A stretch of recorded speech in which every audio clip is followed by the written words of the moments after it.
Good morning. Hey, good morning, everyone. Another Tuesday. Another Tuesday. Here we are. They keep coming. End of February. I know. We're going to be into March next week. That's crazy. Can you believe it?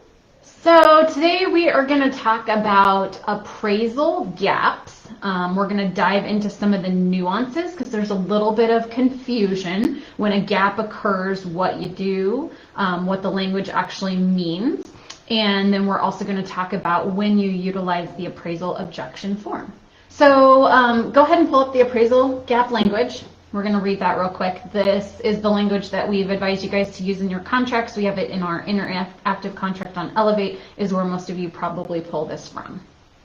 So, and I'm sure our illustrious Paul will end up posting this as we're saying it, if he has it handy. If not, we'll put it back up for you. But here's the verbiage. In the event the appraisal comes in lower than the purchase price, buyer agrees to bridge the gap between the appraised value and the final sales price not to exceed amount of X. Read it one more time. In the event the appraisal comes in lower than the purchase price. So we have a purchase price. We're going to say it's $500,000 purchase price. We don't care what the listed price is. This is where people are getting confused. Well, it was listed at I don't care at $450. Yeah, doesn't matter. Purchase price $500. We've agreed to pay $500, and we're not sure if it's really worth it. Meaning the appraiser is going to appraise it because it's moving so fast. Again, we don't care what the listed price was. We're going to go $500 for this thing, and the buyer agrees to bridge the gap between appraised value and the final sales price not to exceed amount of X. Let's say $10,000. Let's say $10,000. Okay. So that means if we're going to do a $10,000 gap on a $500,000 purchase price, if the appraisal comes in at $490 or higher, the buyer will bridge the gap by bringing extra cash to closing. And meet the $500,000 agreed price. Yes. Sales price. So if the appraisal comes in at $492, the buyer has to bridge $10,000. If the appraisal comes in at $495, the buyer has to bridge $5,000. If the appraisal comes in at $500, nothing needs to be done. She said $492. That's $8,000.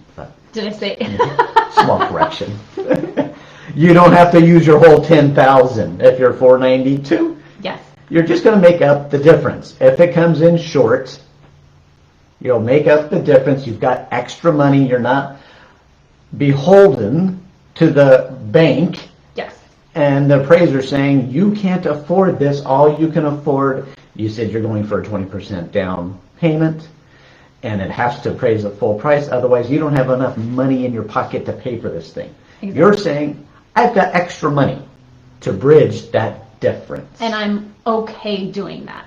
Once you agree to that, you can't mid-transaction say, I don't want to do that anymore. If you put that clause in your additional provisions and the appraisal comes in low, the buyer doesn't have the ability to say, I take it back. No. So make sure they understand when they're signing, this is legit. Yeah. So where are people getting confused? So the confusion comes when the appraisal is substantially lower than the gap. So we'll say $450. I mean, and literally we are seeing offers $60,000, $80,000, $100,000 over the MLS original price. Yeah. So there's a possibility out there that it could be a $50,000 gap. So it comes in at $450. You said you bridge a gap $10,000. That's $460. The sales price on the contract was $500. Mm-hmm. Do you have a deal? Let's ask our audience. Do we have a deal still? It's $450 the appraiser comes in at. You have an extra $10,000 you said to make the difference up. That's $460. So based upon the clause, the buyer is only committed to a $460 purchase price. Because that's all you can qualify for. That's what you said. I can qualify to get a loan and pay an extra $10,000 over. I still got to do my 80-20, and if the appraiser comes in that low, you can't bridge that gap up to the And sales even if you price. can bridge the gap, You don't have to. said, Yeah. this is what I'm willing to do. So where the other confusion comes in is, do we automatically amend the purchase price to the 460 amount? No. No. There's nothing in that clause language that says the seller is obligated to reduce the price of the home. The seller said he'll sell for $500,000. That's it. Your deal can be terminated by you at this time. It cannot be terminated by the seller. If you decide to come up with $40,000 and bridge that gap and buy for $500,000, great. You can do that. But you can also terminate. You can't get your loan. The appraisal didn't come in. It didn't meet the gap. The deal could just die.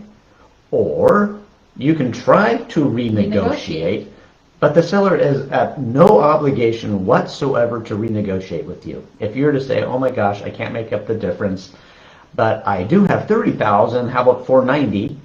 Would you do that, Mr. Seller? They could say, sure. Or they might say, I've got 5 other offers behind you. Next.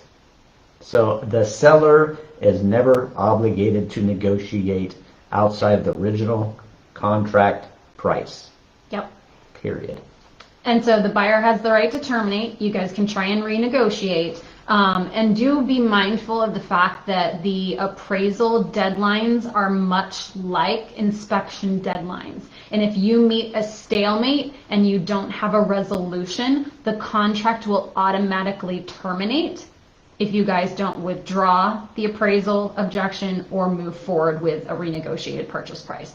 So I think that's a great segue to talk about, how do we use this appraisal objection form? When does it come into play? Why do we use it?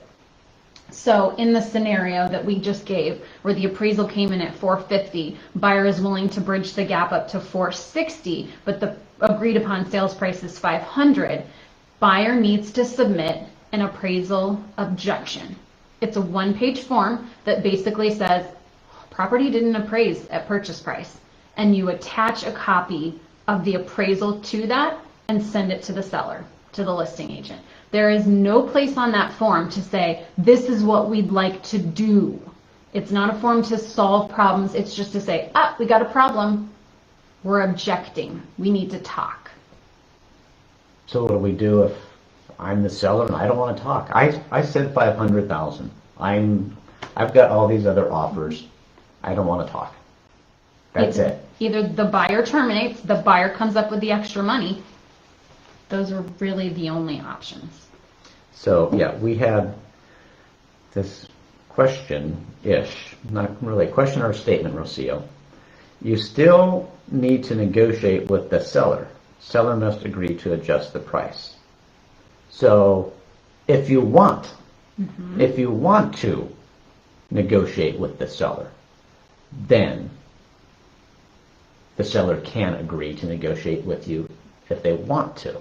Exactly. But you might not want to. You get this offer that comes in at $450, and even if you had appraisal, and even if you had $50,000 in your pocket to bridge, you might go, I don't want to pay that much over market. Yeah, that doesn't make sense to me. It's not worth it. I don't want to do it. So you don't have to do it, and definitely the seller doesn't have to do it. But if the buyer says, I love this home, I'm willing to buy it, if we can get the seller to come down to a reasonable price, then absolutely. You fill out the appraisal objection form, you send over the appraisal to show that it did come in low, and you make a proposal to the seller. Mr. Seller, we'd like to amend the purchase price to $460,000. Does that sound good to you?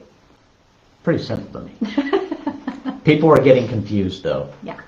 That thinking the seller has to come down. Yeah. And well, what about the Doesn't matter what the listed price was. Doesn't matter what the listed price was. Yeah. So, yeah. And there are clauses out there, they're not equity approved clauses, they're not attorney written clauses, that do have a caveat in there that states, in the event that the appraisal comes in low and the gap doesn't cover the bridge the entire way, the seller will reduce the sales price down. And I see very few sellers that are willing to agree to that when you have 15, 20, 30 other offers with buyers that say, hey, we'll bridge the gap and we're not going to hold you to a certain number.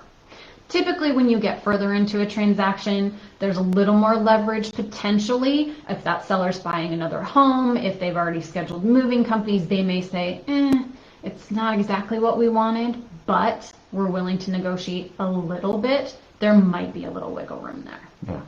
So here's perfect though. Do you need not to exceed purchase price in your scenario, and the appraisal comes in at $495 and you have a $10,000 gap?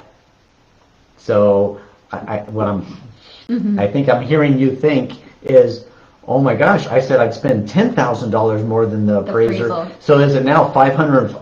Are we paying more money for the house than the original offer? So purchase price is purchase price. Period. That does not change unless you guys agree to change it later. So we said $500,000, regardless of any other crazy verbiage we have out there about appraisal gaps. The purchase price is $500. The appraisal comes in at $530,000, and you're like, woohoo! They don't get to say, oh, I want to renegotiate the sales price. They agreed to $500. Yeah. So the seller can't earn more because the appraisal came in higher. Yeah. But I do think part of her question has to do with, if the appraisal comes in at $495 and you said that you would do a $10,000 gap, it doesn't bump the sales price to $505. It only bridges up to that purchase price, so the $500. So where do you have to use the $10,000? I mean, if you found different financing options that allow you, all it's saying is you will buy the home. You can't back out of this transaction because of a low appraisal. And that's where this whole thing came from, is people were writing these, and this is a long time ago. Other states are just now in this. Catching up. But we've been having this issue for 5 years. But 5 years ago, we were kind of thinking, oh, we'll ask a really high price, and then we'll let the appraiser come in, and they'll knock it down, and then we'll renegotiate. That doesn't happen. Buyers were using it as a tool to get their foot in the door and get their offer accepted, and then they weren't settling on that purchase price. They were renegotiating down. Because the sellers didn't have the leverage that they do. They have so much leverage. You have 30 offers. You've got leverage all day long. Yeah. You can call the shots, and you're not renegotiating anything. Exactly. So, but the important piece is to know that if it does come in lower than the appraisal gap will bridge, that you do submit that appraisal objection form. Because my biggest fear for you guys is when you call into the support line and say, hey, we're trying to renegotiate the purchase price with the seller, they aren't willing to do anything, what's our next step? And I say, well, what are your appraisal deadlines? Have you submitted an appraisal objection? And you say, we've already blown through them. They were last week. Now your buyer's earnest money is at risk. So you have to get that appraisal objection form out there within the deadline, so then you have time to resolve or to terminate. Because if you get past that termination or resolution deadline and you're still in conversations, now we're running into issues with does the seller have the right to keep that earnest money if the buyer terminates on appraisal? Yeah, very important. So Erica says, to clarify, you would only submit an appraisal objection if the seller wants to, is not happy with the offer. You would only submit an appraisal objection if the seller... So the appraisal objection is for the buyer. Comes from the buyer. Comes from the buyer. When the appraisal comes in short and they don't want to, they can't move forward with the appraiser, with the appraisal, and they need to try and renegotiate or get out of the deal. If they don't put that objection up, then they are at risk of losing their earnest money. You got to say, stop. This thing came in low, and we can't figure it out. And then you start renegotiating if you can. But if you can't, you've got your, I'm done. This didn't work.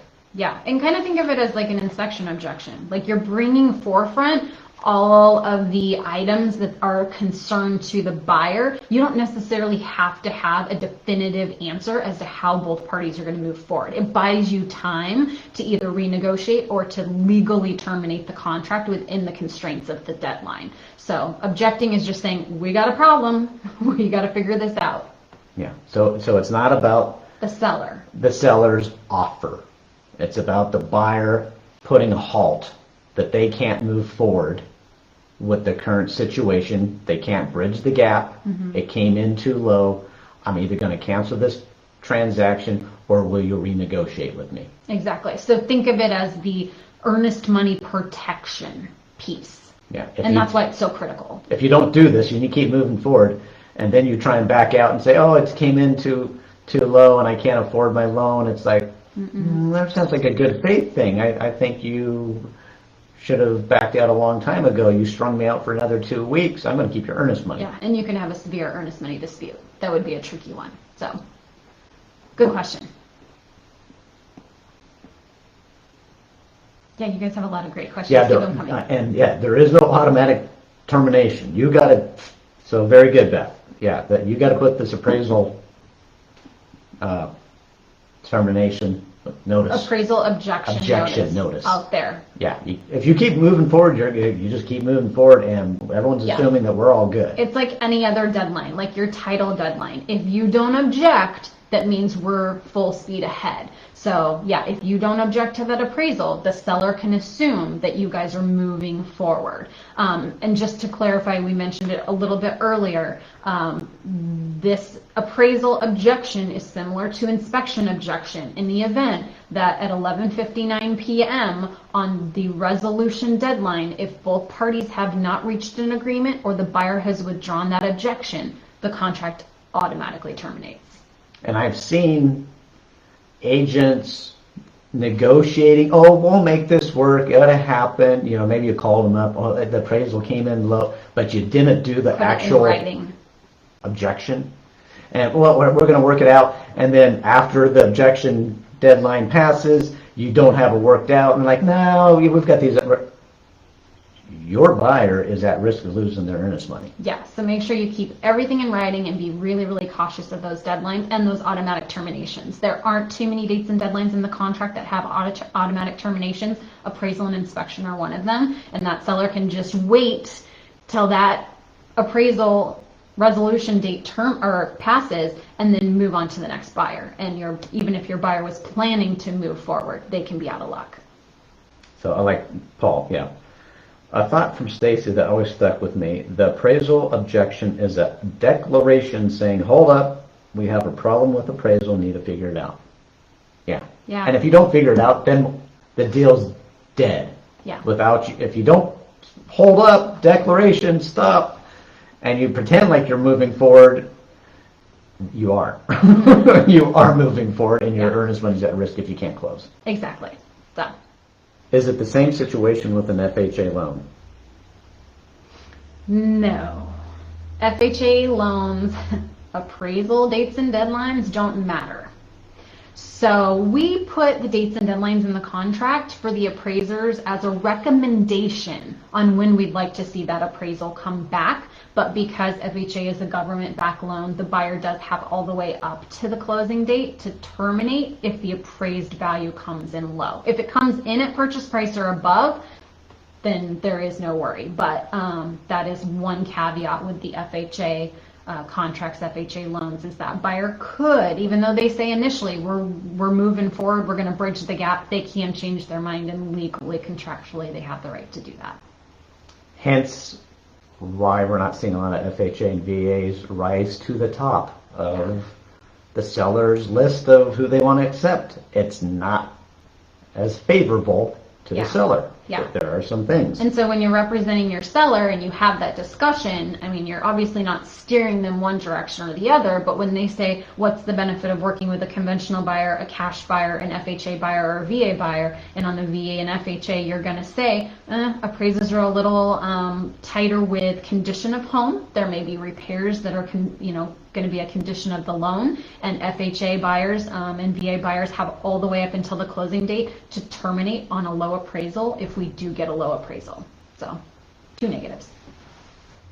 Cool. All right. I think we answered all the questions. Hopefully you guys are armed and dangerous to write up your appraisal gaps and make sure that you are doing your language is correct. Yep, and you're understanding it's only purchase price we're talking about here, and make sure that you're meeting your dates and deadlines and watching out for those automatic terminations or automatic I'm going forward with the transaction. Exactly. All right, guys. Have a great week. See you guys. Bye.